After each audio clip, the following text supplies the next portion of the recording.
আমরা বেশিরভাগ সময় ভাবি কোনো কিছুর পতন মানেই বড় কোনো ধরনের ট্র্যাজেডি অথবা হঠাৎ ফেলিওর কিংবা নাটকীয় এন্ডিং, কিন্তু সত্যিকারের পতন বেশিরভাগ সময় নীরবে আসে। টের হয়তো পেয়েছেন অনেক আগেই, কিন্তু গুরুত্ব দেননি।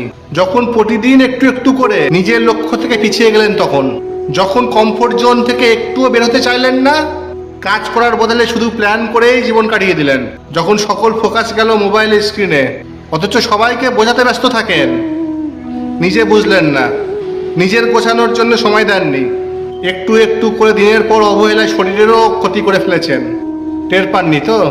জীবন একদিনে নষ্ট হয় না, যদি হয় তবে সেটা ছোট ছোট কম্প্রোমাইজ করে, ডিসিপ্লিন ছাড়া বাঁচা, অকারণে মিথ্যা বলা নিজের সাথে, লোকের সাথে, ভয় পেয়ে পিছিয়ে যাওয়া, অথবা একটু একটু করে নিজেকে গুটিয়ে রাখা। বাইরে থেকে হয়তো সবকিছু নর্মাল দেখাবে, কিন্তু ভেতর ভেতর যে ফাউন্ডেশন দুর্বল হচ্ছে সেটা কিন্তু আগের থেকে টের পাওয়া যায়। রোমের বিশাল সাম্রাজ্য কিন্তু একদিনে ধ্বংস হয়নি।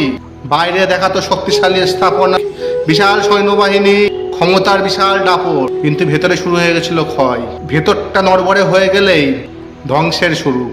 নিজের জীবনটাকে এইভাবে ট্রিট করুন। কোনো অভ্যাসই একদিনে তৈরি হয় না। কনসিস্টেন্সি, সতর্কতা, নিজের ভালো মন্দ বোঝা, ডিসিপ্লিন, এগুলি খুবই গুরুত্বপূর্ণ একটা লাইফে। কোনো মানুষ একদিনে গ্রেট হয় না, আবার একদিনে শেষও হয় না। এটি তৈরি হয় দিনের পর দিনের নিজস্ব চয়েস থেকে।